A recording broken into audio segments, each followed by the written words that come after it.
여러분들은 지금 당장 어떤 복을 받고 싶으십니까? 진짜 이 복만 받으면 내 인생은 달라질 건데 라고 생각하시면서 매일매일 사모하시는 복이 있습니까? 많은 사람들에게 당장 어떤 복을 받고 싶냐라고 물어본다면, 물론 제가 조사는 안 해봤습니다. 제 어린 짐작에 아마 대부분의 사람들은 로또 1등요라고 얘기할 거예요. 로또 1등요. 근데 여러분, 로또 1등도 그냥 1등이 아니에요. 어떻게 했냐면 여러 사람과 같이 나누는 1등이 아니라 단독 1등, 그리고 단독 1등뿐만 아니라 한 달 동안 쌓여진 적립금을 받는 1등을, 그런 것을 막 사모하는 사람들이 많을 겁니다. 그래서 제가 여러분 로또에 관한 다양한 것을 좀 조사해 봤어요. 첫 번째 뭐냐면 로또 판매금에 대해서 조사해 봤거든요. 인터넷을 이렇게 검색해 보니까요, 이러한 뉴스가 있었는데 로또 판매금 수익금이 2020년 얼마 정도 거쳐진지 아세요? 여러분, 저 이거 보고 깜짝 놀랐어요. 한 해 사상 최대인 5조 4천억이 팔렸다고 해요. 야, 진짜 사람들 많이 사는구나. 저는 여러분 정말 부끄러지만 로또 딱 한 번만 사봤어요. 여러분 지금은 안 사요. 여러분 딱 한 번만 사봤어요. 그때 마음이 너무 간절해서 딱 한 번만 사봤어요.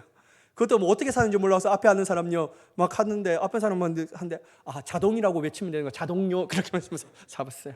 딱 한 번 사봤는데, 야, 이렇게 많이 사는구나. 야, 5조 4천억이 거뒀다고 해요. 근데 여러분, 이 2020년 복권 수익금이요, 무려 2016년 대비해서 40% 가까이 증가했다고 말합니다. 그러니까 한 2조 원 정도의 증가했다고 말하는데요. 왜 이처럼 로또를 많이 사는 걸까? 로또의 모토가 있잖아요. 인생 역전이라는 기회라고 말하는 로또라고 얘기합니다. 근데 여러분, 인생 역전의 기회라고 불리는 로또는 그만큼 당첨되기가 엄청 어렵다라는 거예요. 제가 신문을 보니까요, 로또 1등 당첨된 확률이 얼마인지 아세요? 약 800만 분의 1이라고 해요. 800만 분의 1. 여러분, 이거 좀 쉽게 생각해 보면요, 욕조에서 넘어져 죽을 확률이 약 얼마 됐냐면 80만 분의 1이라고 합니다. 욕조에서 넘어져 죽을 확률이 80만 분의 1.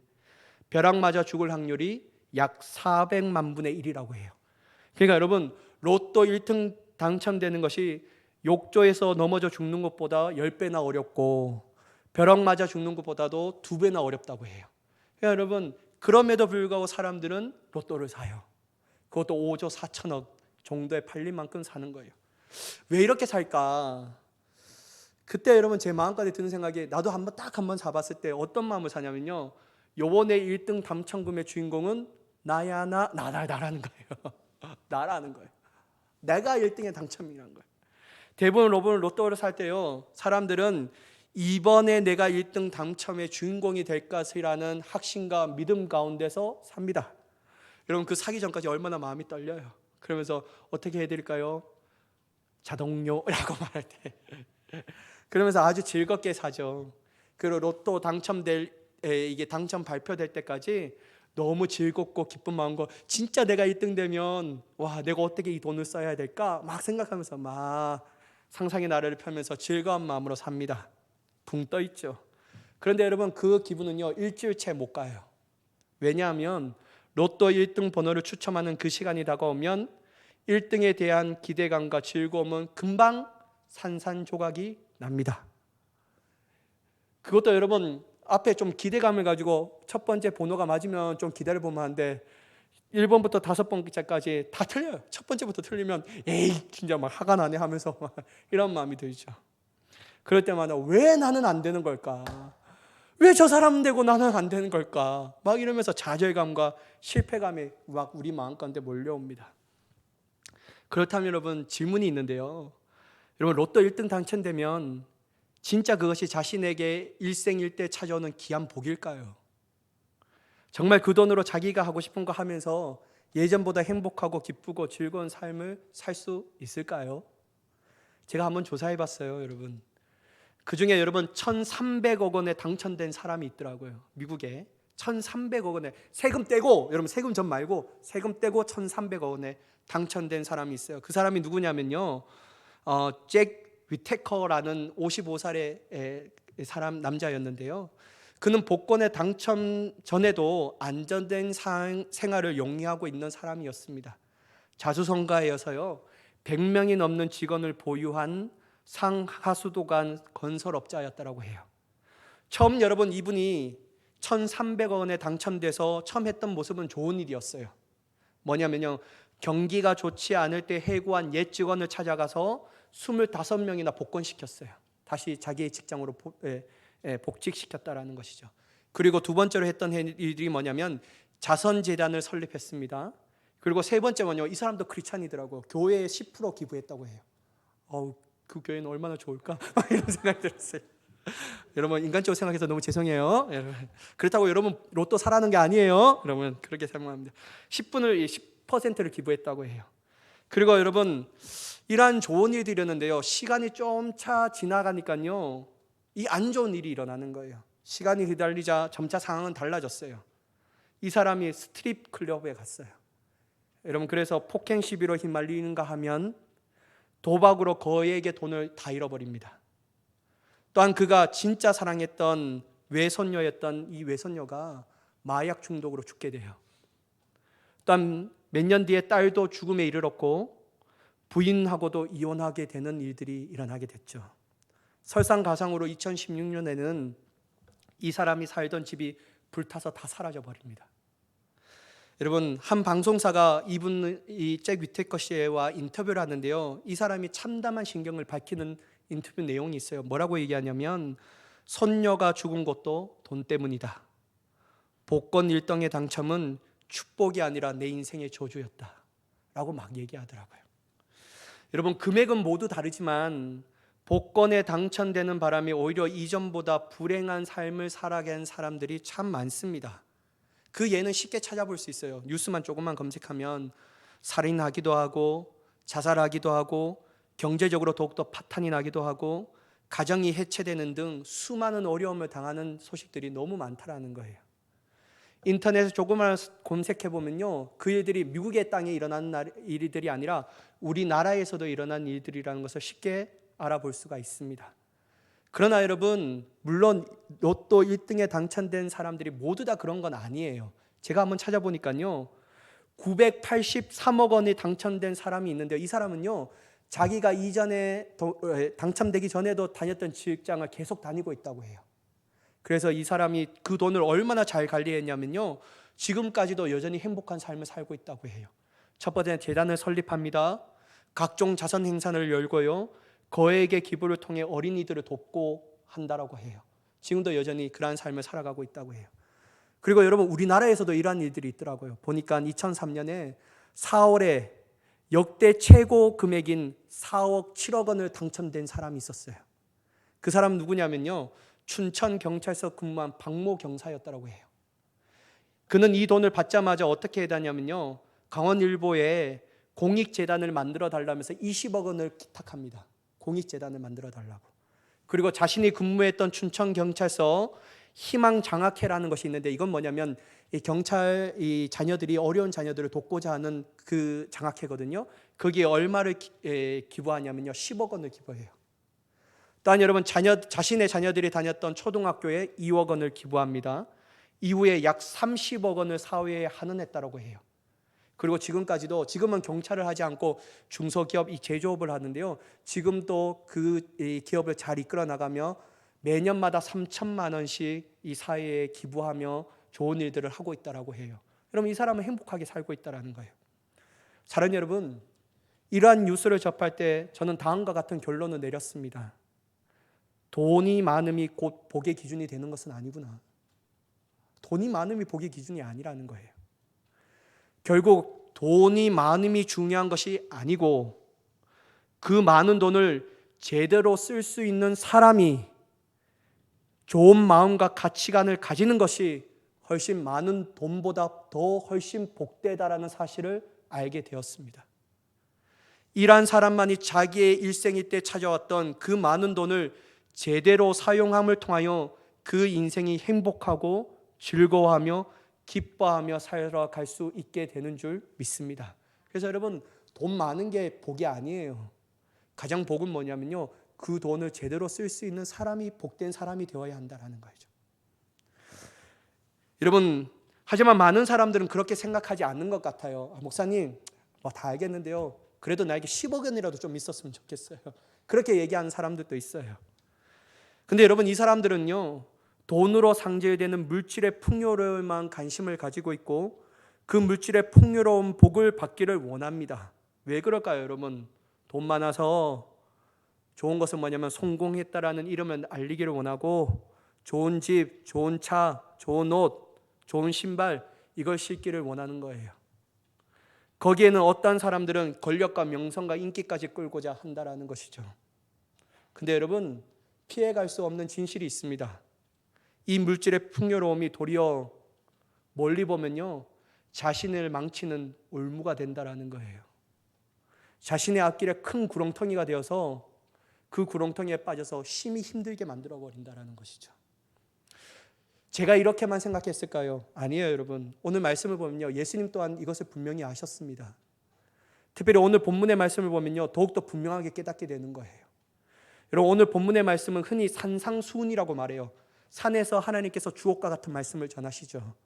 특별히 이 산상수훈의 첫 시작을 뭐로 시작하냐면요, 팔복에 관해서 얘기합니다. 팔복, 복 있는 사람은 이라고 얘기해요. 복이 있나니, 복이 있나니. 그런데 여러분, 오늘 본문에 나오는 예수님의 말씀 중에 복이 있는 사람의 기준이 오늘 이 시대에 살아가고 있는 우리의 생각과는 전혀 다르다라는 것을 단번에 알아차릴 수 있다는 거예요. 한번 보실까요, 여러분? 3절에 심령이 가난한 자는 복이 있나니. 여러분, 동의하십니까? 4절에 애통하는 자는 복이 있나니. 5절 온유한 자는 복이 있나니. 6절 의에 줄이고 목마른 자는 복이 있나니. 7절 긍휼히 여기는 자는 복이 있나니. 8절 마음이 청결한 자는 복이 있나니. 9절 화평하게 하는 자는 복이 있나니. 여러분, 아무리 봐도요, 우리의 기준과 우리의 마음으로 복이 아닌 것 같아요. 어떻게 여러분 이게 복이라고 얘기할 수 있죠? 3절에 9절까지 예수님께서는 이 복에 대해서 설명하시는데요, 특별히 이 복이라는 단어, 헬라어의 단어는 뭐냐면 마카리오리라는 단어를 쓰거든요. 이 헬라의 원형이 뭐냐면 마카리오스라는 단어입니다. 이 복은, 이 뜻은 행복한, 복된, 운이 좋은, 특권을 지닌 뜻을 가지고 있습니다. 근데 여러분, 이 단어는 감탄사예요.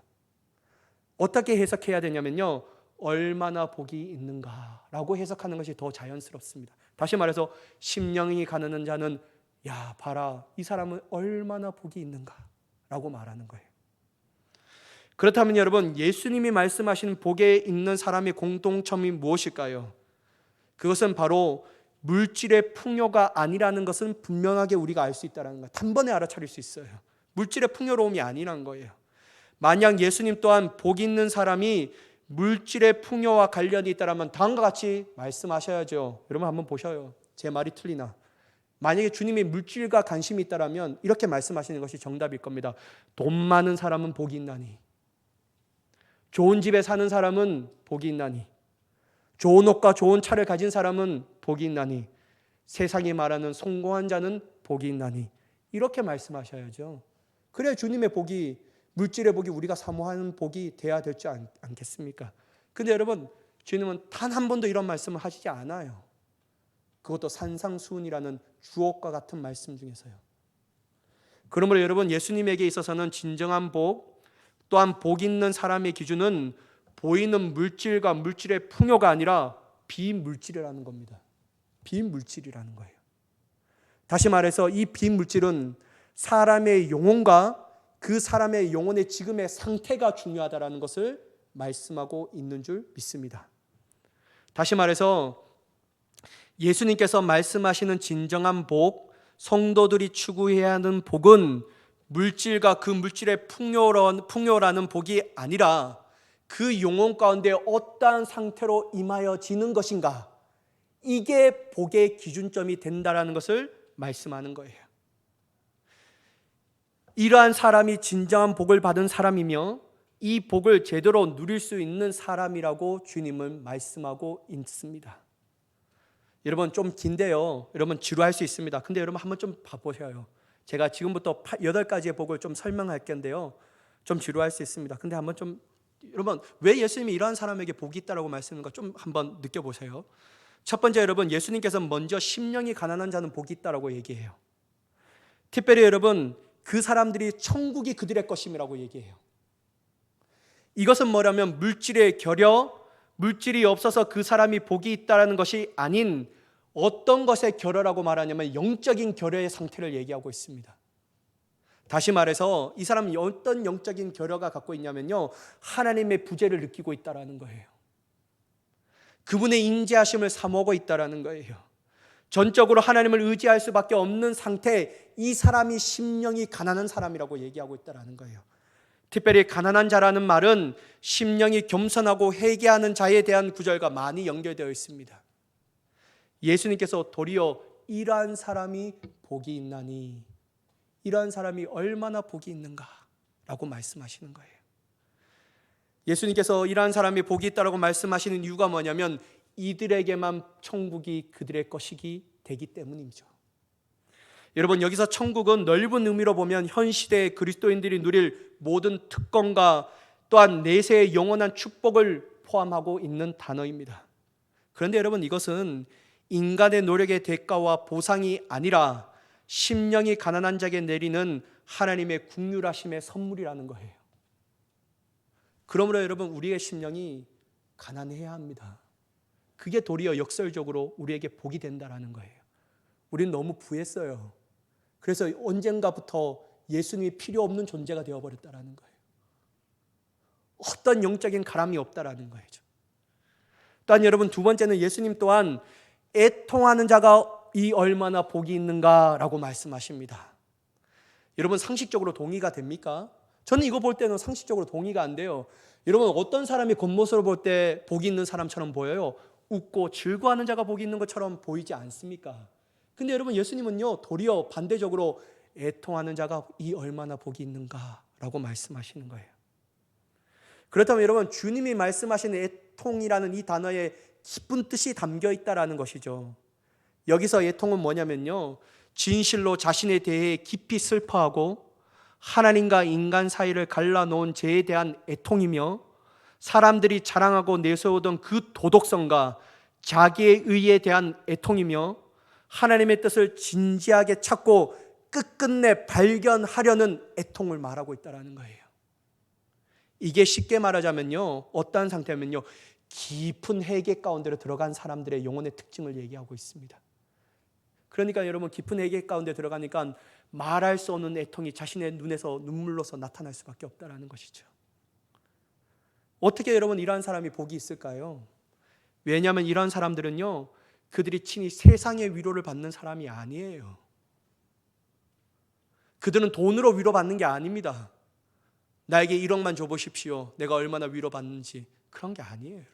돈은요, 1억이 있어도 사라집니다. 건강도 언젠간 사라져요. 지금 내가 누리는 기쁨도 언젠간 사라져요. 왜냐하면 영원한 속성이 지니지 못하기 때문이에요. 근데 여러분, 이들은 세상의 위로를 받는 것이 아니라 이들이 왜 복 있는 사람이냐면요, 친히 하나님께서 그들의 마음을 위로하신다라는 거예요. 하나님이 위로함을 받기 때문에 이들은 복이 있다라고 말씀하시는 거예요. 근데 여러분, 이 하나님이 어떠한 것으로 위로하시냐면요, 따뜻한 사랑과 자비하심의 손길로 그들의 마음을 위로하신다라는 거예요. 그러니 여러분, 세상의 위로가 아닌 하나님의 위로를 받으니까 이 얼마나 복된 사람들입니까? 저는 여러분들이 세상의 위로를 받는 것이 아닌 하나님의 사랑과 자비하심의 손길로 위로함을 받을 수 있는 저와 여러분이 되기를 간절히 축복합니다. 세 번째 뭐냐면요, 온유한 자가 복이 있다라고 얘기해요. 온유한 자가. 여러분, 온유라는 외형적인 폭력이나 잔인함의 반대에 불과한 것이 아닙니다. 더 나아가서 어떠한 뜻을 갖고 있냐면요, 적극적인 사랑으로 인하여 고통받고 그 고통을 오래 참음으로 인내하는 온화하고 부드러운 마음의 자세를 말하는 것이에요. 그러니까 여러분, 세상 사람 볼 때는요, 멍청한 사람이죠. 세상 사람들 볼 때는요, 아주 자기 피해만 당하는 사람들이라는 거예요. 근데 이 사람이 도리어 주님이 말하는 것은 역설적으로 복이 있다라는 거예요. 여러분, 위대한 신학자 칼빈은 다음과 같이 얘기해요. 온유란 부드러운 마음으로 살며 노하기를 더디하며 절제할 수 있는 것. 한마디로 여러분, 겸손이죠. 겸손. 여러분 로마 시대 때, 이때 여러분 예수님이 살고 있던 시대는 로마 시대였잖아요. 근데 로마는요 어떤 것이 미덕으로 여겼냐면요, 강함과 자신감을 미덕으로 여겼습니다. 그러니까 한편으로 온유라는 단어는요 이 시대 사람들이 가장 경시했던 단어였어요.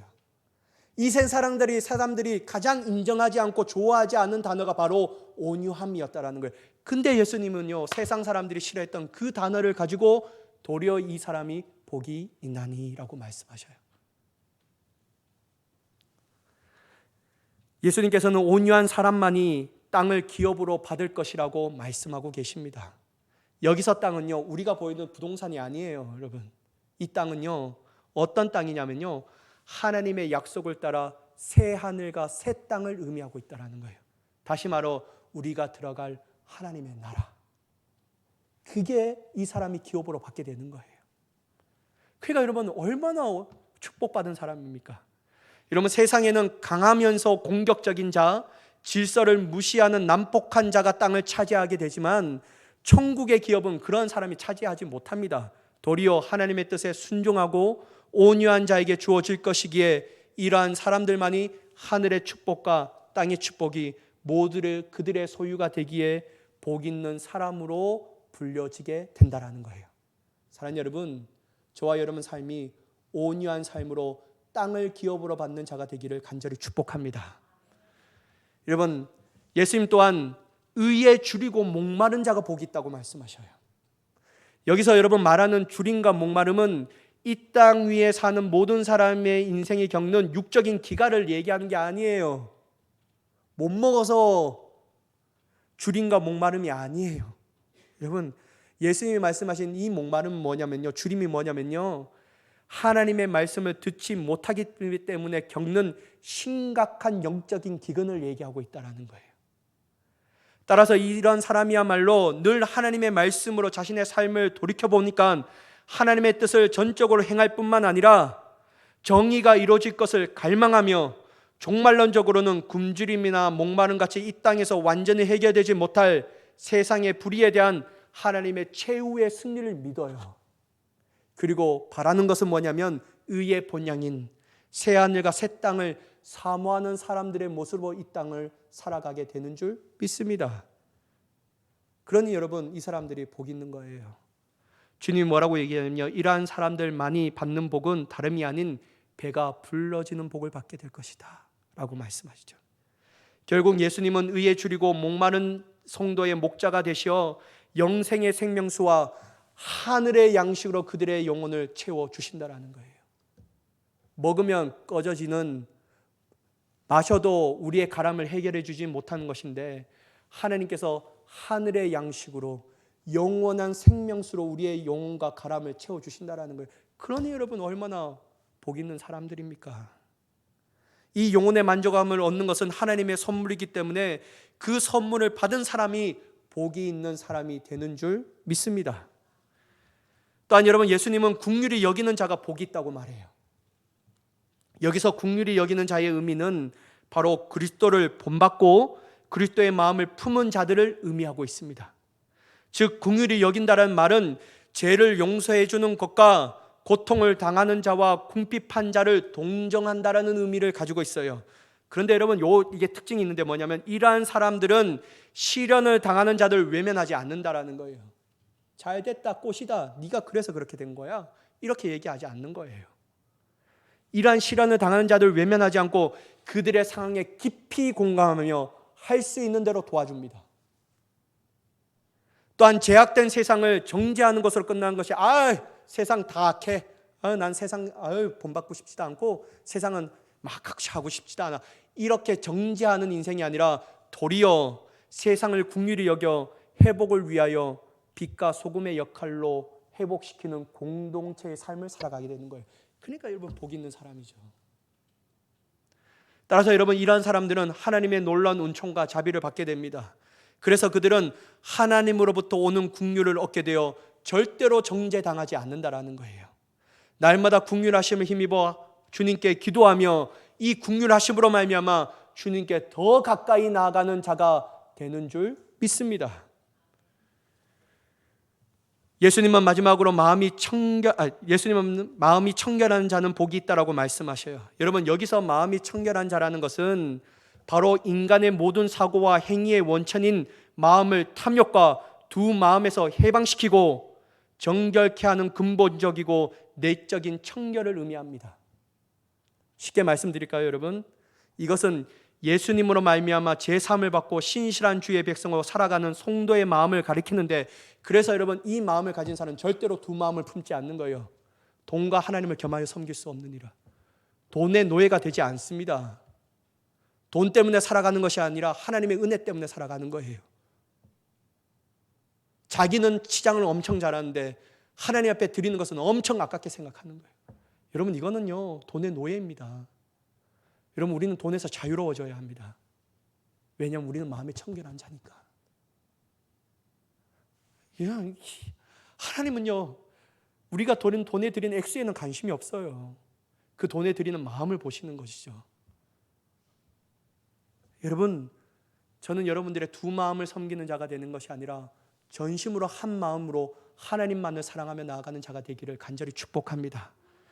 여러분, 마지막으로요, 예수님께서는 합평케 하는 자가 복이 있다라고 말씀하십니다. 합평케 하는 자. 마지막이 아니구나. 합평케 하는 말.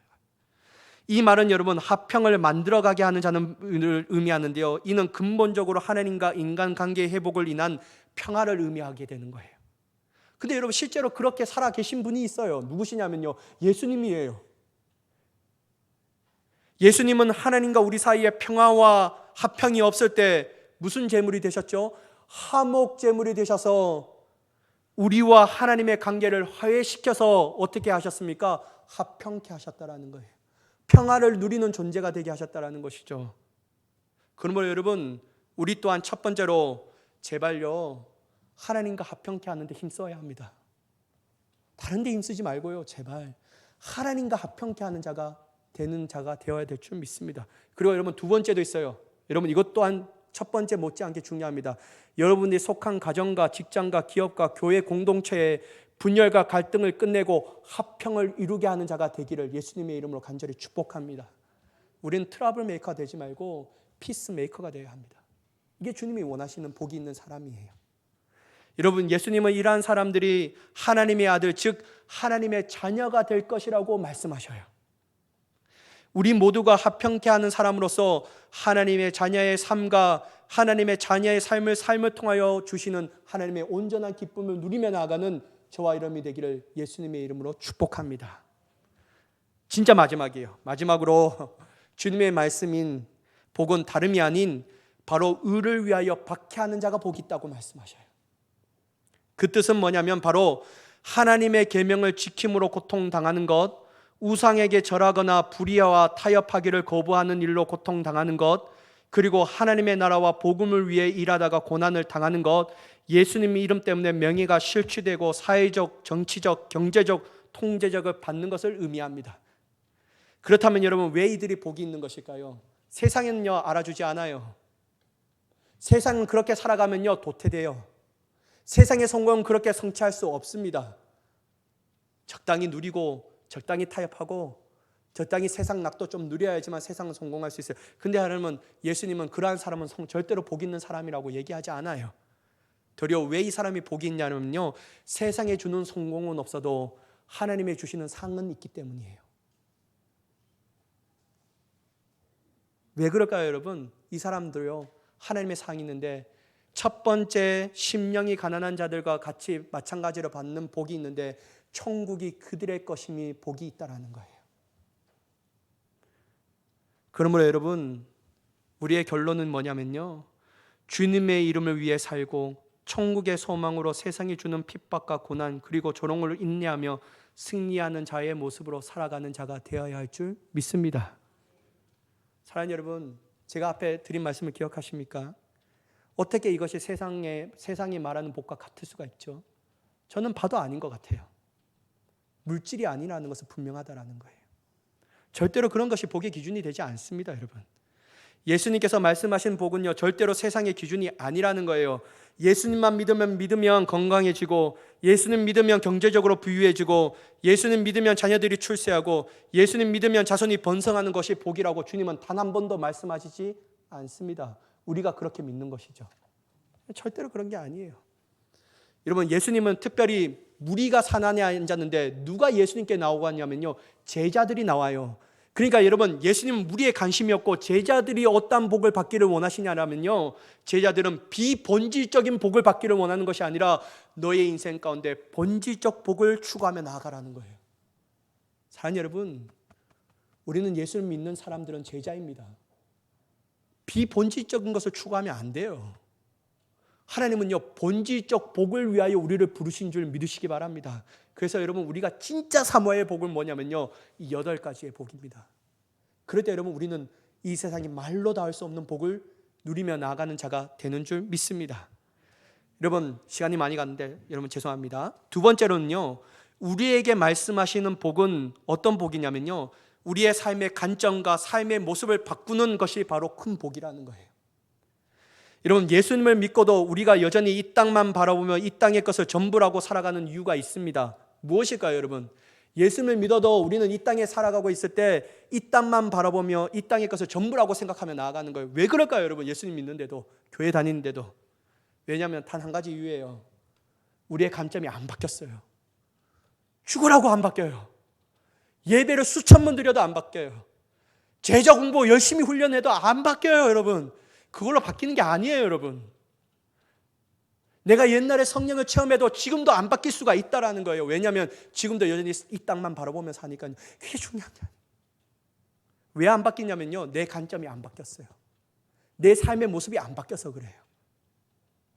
여러분, 왜 우리가 이렇게 생각하냐면요, 하늘에 산 것보다도 이 땅에 우리의 삶이 좀 더 편안해지고 좀 더 행복해지는 물질 만능주의 관점에 물들여져 있기 때문입니다. 물질이면 다 되는 거야. 하나님의 일도 물질로서 가능한 것이, 내가 돈만 많이 벌어봐 하나님 일 하지. 절대로 이런 사람은 하나님 일 안 합니다, 여러분. 제가 손에 장 찢으면 안 되겠다, 혹시나 그런 사람이 있어요. 근데 여러분, 절대로 안 해요. 내가 그거 수천 번 내가 겪어봤어요. 안 해요. 여러분, 물질 이기주의 모습으로 살아가기 때문에요, 교회를 다니면서 심지어 예수님을 믿는다고 말하면서 좀처럼 안 변해요. 삶의 관점이 안 바뀌어지는데 어떻게 삶의 모습이 바뀌어질 수가 있겠습니까? 안 바뀌죠. 근데 여러분, 예수님은 우리에게 분명하게 말씀하셔요. 어떻게 말씀하시면요, 13절과 14절 말씀을 보실까요? 예수님께서 우리를 향하여 뭐라고 말씀하시죠? 13절에 너희는 세상의 뭐라고요? 소금. 14절에는 뭐라고요? 너희는 세상의 빛. 여러분 잘 보세요. 주님은 먼저 산상수훈에서 너희는 세상의 빛과 소금이라고 먼저 얘기하시지 않아요. 왜냐하면 관점이 바뀌지 않는 삶, 삶이 변화되지 않는 삶은 절대로 세상의 빛과 소금이 될 수 없는 것을 주님은 아셨기 때문에, 그래서 이 세상 사람들의 관점을 바꿔놔야 되는데 그 관점은 팔복으로 바뀌어지는데, 이 팔복이 임하는 삶은 더 이상 세상의 관점으로 살고 세상의 삶의 모습으로 살아가는 것이 아니라 하나님의 관점과 하나님의 삶의 모습으로 살아가는데, 이 사람들만이 세상 안에서 빛이 되고 세상 안에서 소금으로 살아갈 수 있다는 거예요. 여러분, 우리가 세상의 빛과 소금으로 아무리 살아가도 안 되는 이유가 뭔지 아십니까? 관점이 안 바뀌었어요. 삶의 모습이 안 바뀌어서 그렇게 되는 거예요. 여러분, 진정한 복에 받고 삶의 관점, 삶의 모습이 바뀐 사람들은요, 세상과 하나 되어 살아가는 것이 아닌 세상 안에서 소금의 맛을 내면서 살아갑니다. 구별되는 삶을 살아가요. 여러분, 질문 드릴게요. 여러분, 세상에서 소금이요, 설탕의 맛을 내면 그 소금이라고 할 수 있겠습니까? 소금이 아니잖아요. 그럼 어떻게 돼요? 성경의 말씀처럼 밖에 버려져 밟혀 사람들에게 지나가는 밟힘 조롱의 대상이 되는 거예요. 여러분, 저는 너무 안타까워요. 여러분, 한국교회가 왜 이렇게 됐죠? 한국교회가 왜 이렇게 세상이 지탄을 받아야 합니까? 왜 그렇게 돼요? 너무 안타까워요. 저도 그 안에서 자유로울 수가 없어요. 왜냐하면요, 주님의 말씀대로 되는 거예요. 세상 안에서 바뀐 관점과 바뀐 삶의 모습으로 살아가지 못하는 거예요. 세상 안에서 살면서 소금이라고 말하는데 설탕처럼 살고 가니까 소금의 역할을 못하니까요, 밖에 버려져 사람들에게 밟히는 조롱의 대상이 될 뿐이에요. 근데 여러분, 우리는 그 감각에서 무감각해져 버립니다. 뭐 세상은 다 그런 존재지만 아니에요. 여러분, 우리 자신을 돌봐야 합니다. 우리가 소금의 맛을 못 내는 거예요. 소금의 맛을 왜 못 낼까요? 여러분, 관점이 안 바뀌어요. 교회 10년 20년을 다녀도 관점이 안 바뀌어요. 참 여러분, 애달픈 거예요. 애달픈 거예요. 여러분, 그 고유한 짠맛을 내리면서 주님은 살아가라고 얘기해요. 그 짠맛을 잃어버리면요, 우리는 세상 사람과 똑같은 사람들입니다. 그 맛을 잃어버리지 않고 살아가는 모습은 어떤 것일까요? 하나님의 사랑과 은혜를 나타내는 삶의 모습입니다. 아, 그리스도인은 다르구나, 이거 아는 사람들이에요. 두 번째, 여러분, 진정한 복을 받고 삶의 관점과 모습이 바뀌는 삶을 살아가는 사람들은요, 주님이 우리를 향하여 세상의 빛이라고 얘기해요. 여러분 잘 보세요. 세상의 빛이라고 말하지 여러분의 자신의 빛이라고 얘기하지 않습니다. 여러분의 친한 사람들에게만 비치는 빛이라고 얘기하지 않아요. 여러분의 집안에만 빛이라고 얘기하지 않아요. 여러분의 교회 공동체 안에서만 비치는 빛이라고 얘기하지 않아요. 주님은 우리로 하여금 세상의 빛이라고 얘기해요. 세상의 빛. 여러분, 왜 주님은 빛이라고 얘기할까요? 전제가 있습니다. 세상은 어둠이기 때문이에요. 이 동네는 이 빛을 가지고 있으면요, 동네가 숨기지 못한다라고 얘기해요. 말 아래에 두는 것이 아니라 등경 위에 둬서 모든 사람에게 빛을 비춘다라고 얘기해요. 숨길 수가 없다라는 것이죠. 근데 여러분, 예수님은 왜 우리를 향하여 세상의 빛이라고 했을까? 앞에 말했던 것처럼 세상은 어둠이기 때문입니다. 여러분, 어둠이란 특징이 있어요. 어둠은 혼란하고 무질서하며 절대적인 선과 악이 분별할 수 없어서 죄가 만연한 세상이라고 얘기할 수 있어요. 그러므로 여러분, 우리가 세상의 빛, 우리 안에서 나오는 스스로 빛이 아닙니다. 발광체가 아니에요. 내가 스스로 비치는 빛이 아니에요. 우리는 반사체예요. 하나님의 안에 있는 빛으로 비추는 겁니다. 공의와 정의의 빛으로 비추는 거예요. 사랑의 빛을 비추어 그들로 하여금 어둠을 어둠으로 인식하게 만드는 사람이 되어야 할 줄 믿습니다. 근데 여러분, 우리 또한 어둠을, 우리 진짜 빛이 없는데요, 어둠 가지고 있는데요, 그 어둠 가운데 똑같이 생활하니까요, 똑같은 삶의 모습으로 살아갈 수밖에 없는 거예요. 우리는 이 말씀을 가지고 애통에 여겨야 합니다. 여러분, 다 잃어버렸어요. 다 잃어버렸어요. 우리의 관점, 삶의 모습들. 여러분, 그들로 어떤 것이 선한 것인지 어떤 것이 악인 것이 제대로 분별할 수 있도록 우리가 만들어줘야 돼요. 세상은 그건 자정할 능력이 없어요. 여러분, 세상은요 자정할 능력이 없어요. 여러분, 예수님 믿지 않는 사람들과 여러분 교제할 때요, 뭔가 다른 모습으로 보여줘야 되지 않겠습니까? 세상의 소금과 빛으로 똑같이 술 먹고, 똑같이 세상의 음란한 얘기하면서, 똑같이 거룩하지 못한 장소에 있면서 난 그래도 예수님 믿어. 이게 뭐가 세상의 빛이냐는 거예요. 이게 뭐가 세상의 소금이라는 거예요. 다 잃어버린 빛이죠. 설탕을 내는 맛에 겉모습만 소금이죠. 아니에요. 여러분, 우리는요 세상 사람들로 하여금요, 세상으로 하여금 어떤 것이 선한 것인지 어떤 것이 악인 것인지 제대로 가르쳐 줄 수 있는 세상의 빛과 소금이 되어야 합니다. 세상 사람들에게 우리의 삶의 모습으로 보여줘야 해요. 그리하여 세상의 빛은 우리를 통하여 무질서가 하나님의 질서로 변화되게 하는 역사가 일어나야 할 줄 믿습니다. 하나님의 공의가 이루어져야 되죠. 하나님의 정의와 사랑이 강같이 흘러 넘쳐야 되지 않겠습니까? 누구를 통하여? 세상을 통하여 하는 것이 아니라 세상의 빛과 소금으로 삼은 우리를 통하여 주님이 그렇게 하신다라는 거예요. 사랑하는 여러분, 우리 모두가 세상의 빛과 소금이 되기를 간절히 축복합니다. 그 기준은 교회 다닌 것, 세례 받는 것의 기준이 아니에요. 그 기준은요, 진짜 내 삶의 생각의 관점이 변화되었는가? 진짜 내 삶의 모습이 변화되었는가? 나는 여전히 물질 만능주의에 사로잡혀 있는가? 물질 이기주의며 내 삶만 즐거우면 되지 하나님은 관심도 없어 라고 하는 삶을 살아가고 있는가? 사랑하는 여러분, 죄송합니다. 너무 안타까워서 그래요. 여러분, 물질보다 중요한 것은 무엇일까요? 사람이에요. 여러분, 사람보다 더 중요한 것은 무엇일까요? 사람 안에 있는 영혼입니다. 비물질이죠. 그 영혼 자체보다 훨씬 더 중요한 것이 있습니다. 그게 뭘까요? 그 사람의 지금 그 영혼의 상태가 더 중요합니다. 여러분, 잠언 4장 23절에 솔로몬은 이 영혼의 중요성, 지금의 상태의 중요성에 대해서 말씀합니다. 한번 같이 읽어볼까요? 시작. 무릇 지킬 만한 것보다 더욱 내 마음을 지키라. 생명의 근원이 이에서 남이라. 여러분, 우리는 너무 마음을 안 지켰어요. 교회에 다닌 것만 만족했어요. 우리는 숙련한 일꾼이 되었지만 예배자가 되지 못했어요. 우리는 하나님의 이름을 부르는 자가 되었지만 하나님의 이름을 부리는 사의 삶처럼 살아가지 못했다라는 거예요. 사랑하는 여러분, 하나님은 일꾼을 원하시는 것이 아닙니다. 하나님은 예배자를 원하십니다. 하나님은 헌신한 자보다 하나님은 예배자로 먼저 변화시키시고 그 사람을 들어 하나님의 일꾼으로 삼아 주시는 줄 믿습니다. 그래서 여러분, 우리는 우리의 삶이요, 세상에서도 빛과 소금의 삶을 감당하는 예배자로서 살아가는 자가 되어야 할 줄 믿습니다. 그게 여러분, 우리의 삶의 강점과 생각의 변화입니다. 저는 여러분의 삶이 예수님께서 말씀하시는 팔복을 받아 세상이 줄 수도 없고 세상이 알 수도 없는 하나님의 진정한 복을 온전히 누리며 기뻐하는 삶의 모습으로 살아가는 자가 되기를 간절히 축복합니다. 세상의 승리는요, 그 승리는 세상에 있는 사람들이 누리는 게 아니에요. 우리가 누리는 것이죠. 그리하여 여러분, 승리함을 통하여 하나님의 가장 큰 상인 하나님의 나라를 유업으로 받을 수 있는 저와 여러분이 되기를 예수님의 이름으로 간절히 축원합니다. 기도하겠습니다. 사랑의 하나님, 온전히 주님을 따라 나아가며